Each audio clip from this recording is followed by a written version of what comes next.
आकाशवाणी मध्य प्रदेश से प्रस्तुत हैं प्रादेशिक समाचार।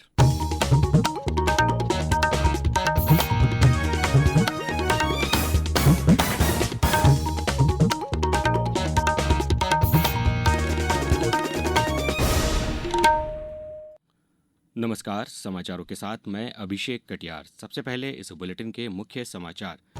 दिल्ली में 27 साल बाद भाजपा की सत्ता में वापसी, प्रचंड जीत के बाद प्रधानमंत्री ने कहा, साफ स्वच्छ यमुना को दिल्ली की पहचान बनाएंगे। प्रधानमंत्री कल विद्यार्थियों से करेंगे परीक्षा पे चर्चा। प्रदेश के सभी हाई और हायर सेकेंडरी स्कूलों में कार्यक्रम का होगा सीधा प्रसारण। मुख्यमंत्री डॉक्टर मोहन यादव ने कहा, आदि शंकराचार्य की शिक्षाओं ने समाज को प्रदान की नई दिशा। और नई दिल्ली में जारी विश्व पुस्तक मेले में मध्य प्रदेश की पुस्तकें बनी आकर्षण का केंद्र। अब समाचार विस्तार से। प्रधानमंत्री नरेंद्र मोदी ने संकल्प लिया है कि साफ और निर्मल यमुना को दिल्ली शहर की पहचान बनाएंगे।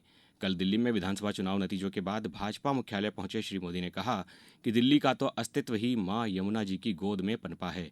उन्होंने कहा कि मैंने संकल्प लिया है कि समय कितना ही क्यों न लगे, शक्ति कितनी ही क्यों न लगे, हम पूरा प्रयास करेंगे। दिल्ली का जनादेश विकास के साथ ही विरासत की समृद्धि के लिए भी है। गंगे च यमुने चैव गोदावरी सरस्वती कावेरी नर्मदे सिंधु, ये भारत का सांस्कृतिक और आध्यात्मिक उद्घोष है। मां यमुना हमारी आस्था का केंद्र है। मैंने संकल्प लिया है कि यमुना जी को हम दिल्ली शहर की पहचान बनाएंगे। प्रधानमंत्री ने कहा कि पहली बार दिल्ली एनसीआर के हर प्रदेश में भाजपा का शासन आया है। आज़ादी के बाद यह पहली बार हुआ है। इससे दिल्ली और पूरे एनसीआर में तरक्की के अनगिनत रास्ते खुलने जा रहे हैं। आम आदमी पार्टी सरकार पर निशाना साधते हुए श्री मोदी ने कहा कि दिल्ली के मालिक होने का जिन्हें घमंड था, उनका सच से सामना भी हो गया है। दिल्ली के जनादेश से स्पष्ट हो गया है कि राजनीति में शॉर्टकट के लिए, झूठ और फरेब के लिए कोई जगह नहीं है। गौरतलब है कि भारतीय जनता पार्टी 27 वर्षों के अंतराल के बाद दिल्ली में सरकार बनाने जा रही है। 70 सदस्यीय दिल्ली विधानसभा में भाजपा ने 48 सीटें जीती हैं, वहीं आम आदमी पार्टी 22 सीटों पर सिमट गई। कांग्रेस एक बार फिर खाता नहीं खोल सकी। प्रधानमंत्री नरेंद्र मोदी कल देश के विद्यार्थियों के साथ परीक्षा पे चर्चा कार्यक्रम करेंगे। उल्लेखनीय है कि प्रधानमंत्री हर वर्ष परीक्षा के तनाव को दूर करने के लिए विद्यार्थियों से संवाद करते हैं। इस वर्ष यह कार्यक्रम सोमवार 10 फरवरी को सुबह 11 बजे से नई दिल्ली में आयोजित किया जा रहा है। इस कार्यक्रम का संचार माध्यमों पर सीधा प्रसारण किया जाएगा। Doordarshan, DD national, DD news, all India radio के सभी channel, PMO website, mygov.in, YouTube से भी कार्यक्रम का प्रसारण होगा। प्रदेश के सभी हायर सेकेंडरी स्कूलों में भी परीक्षा पे चर्चा का सजीव प्रसारण देखने की व्यवस्था की गई है। स्कूल शिक्षा मंत्री उदय प्रताप सिंह भोपाल के सुभाष उत्कृष्ट विद्यालय से विद्यार्थियों के साथ कार्यक्रम में सहभागिता करेंगे। दूर दराज के क्षेत्रों में जहां टीवी देखने की व्यवस्था संभव नहीं होगी, वहां रेडियो की व्यवस्था किए जाने के निर्देश दिए गए हैं। परीक्षा पे चर्चा कार्यक्रम को लेकर रायसेन में तैयारियां जारी हैं। रायसेन के पीएम श्री केंद्रीय विद्यालय के विद्यार्थियों में जोरदार उत्साह देखा जा रहा है। छात्रा प्रियांशी कुशवाहा ने आकाशवाणी से बातचीत में बताया कि परीक्षा के दौरान बच्चे बहुत ज्यादा तनाव में रहते हैं, इसलिए 2018 में माननीय प्रधानमंत्री जी ने परीक्षा पे चर्चा की शुरुआत की थी, जिसमें वो बच्चों से खुद बात करते हैं और उनके तनाव को दूर करने में, उनकी परीक्षा में अच्छी तरह से उत्तीर्ण हो, इसलिए वो उन्हें संबोधित करते हैं।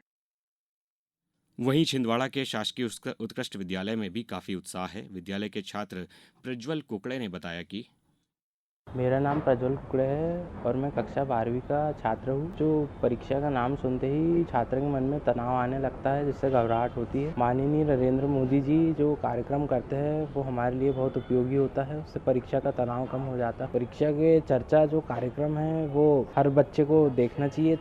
भोपाल में आगामी 24 और 25 फरवरी को होने वाली ग्लोबल इन्वेस्टर्स समिट के लिए अब तक इंदौर से 2500 से ज्यादा रजिस्ट्रेशन हो चुके हैं। इसी को लेकर ब्रिलियंट कन्वेंशन सेंटर में कलेक्टर आशीष सिंह ने उद्योगपतियों के साथ संवाद कार्यक्रम आयोजित किया। इस दौरान उद्योगपतियों ने कहा कि इंदौर में जितना ज़्यादा इन्वेस्टमेंट होगा, उतना ज़्यादा इंदौर के उद्योगपतियों को भी फायदा मिलेगा।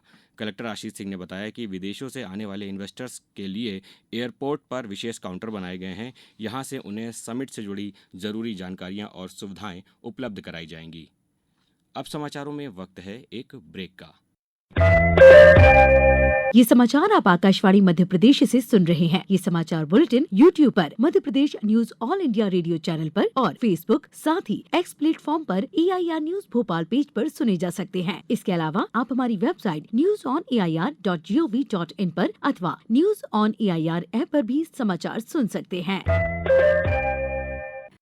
मुख्यमंत्री डॉक्टर मोहन यादव ने कहा है कि आचार्य शंकर ने सनातन धर्म और सांस्कृतिक एकता के लिए जो कार्य किया वह सदैव पूजनीय रहेगा।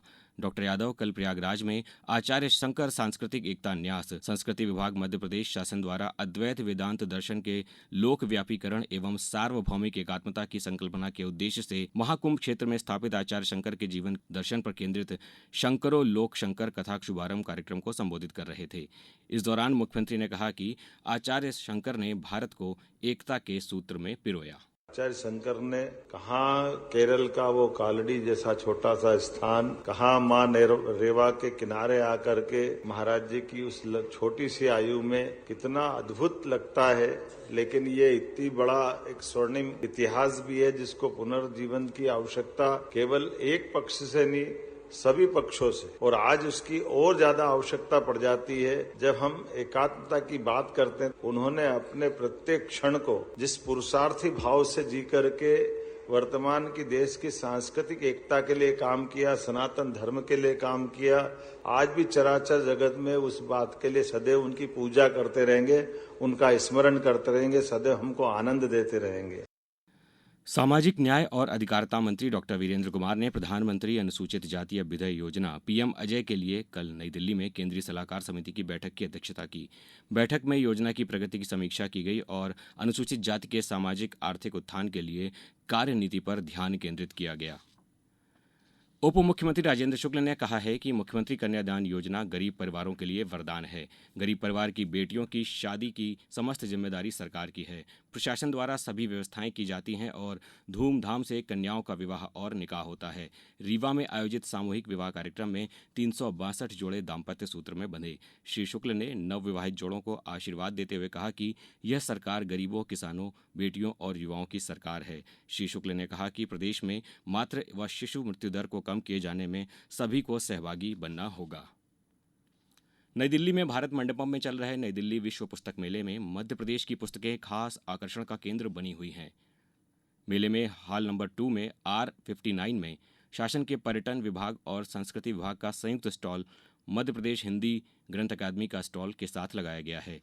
पर्यटन और संस्कृति विभाग के स्टॉल में भोपाल और उज्जैन के प्रतिष्ठित प्रकाशकों जैसे स्वराज संस्थान, धर्मपाल शोधपीठ, महाराजा विक्रमादित्य शोधपीठ, वीर भारत न्यास, जनजातीय लोक कला एवं बोली विकास अकादमी, मध्य प्रदेश उर्दू अकादमी, आचार्य शंकर सांस्कृतिक एकता न्यास तथा हिंदी साहित्य अकादमी की पुस्तकें विक्रय के लिए उपलब्ध हैं। इन पुस्तकों के माध्यम से राज्य के स्वतंत्रता संग्राम का इतिहास, सांस्कृतिक विरासत, कला संस्कृति, पर्यटन, ऐतिहासिक धरोहर और पुरातत्व जैसे विषयों पर प्रकाश डाला गया है। राज्य के प्रसिद्ध साहित्यकारों की रचनाएं भी यहां उपलब्ध हैं।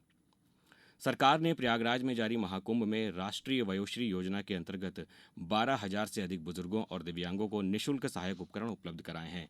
महाकुंभ में सामाजिक न्याय और अधिकारिता मंत्रालय ने एक पैवेलियन स्थापित किया है, जहां सामाजिक न्याय और सशक्तिकरण के प्रति केंद्र सरकार की पहलों को प्रदर्शित किया गया है। अब कुछ समाचार संक्षेप में। माध्यमिक शिक्षा मंडल की 10वीं और 12वीं की परीक्षाएं 25 फरवरी से शुरू होने जा रही हैं। रायसेन जिले में इस वर्ष परीक्षा में कुल 31,263 विद्यार्थी सम्मिलित होंगे। इंदौर में कान नदी में बढ़ते औद्योगिक प्रदूषण को नियंत्रित करने के लिए नगर निगम ने 3 फैक्ट्रियों के खिलाफ कार्रवाई की। डिंडौरी में नशा मुक्ति समाज का निर्माण करने के उद्देश्य से 2 दिवसीय शक्ति चेतना शिविर का आयोजन किया जा रहा है। गुना पुलिस द्वारा साइबर अपराधों के प्रति जागरूकता के लिए सेफ क्लिक अभियान जारी है। आगर मालवा के ग्राम पालखेड़ी में पीएम श्री शासकीय हाई स्कूल में 300 से अधिक छात्रों को तनोड़िया पुलिस चौकी के अधिकारियों ने साइबर अपराध पर सतर्कता के लिए जागरूक किया। बैतूल में कल टीबी मुक्त भारत अभियान के तहत टीबी मरीजों को फूड बास्केट पौष्टिक आहार प्रदान करने के लिए मुख्य कार्यपालन अधिकारी जनपद पंचायत भैंसदेही ने 81,000 रुपये की राशि भेंट की है। इस बुलेटिन में इतना ही। नमस्कार।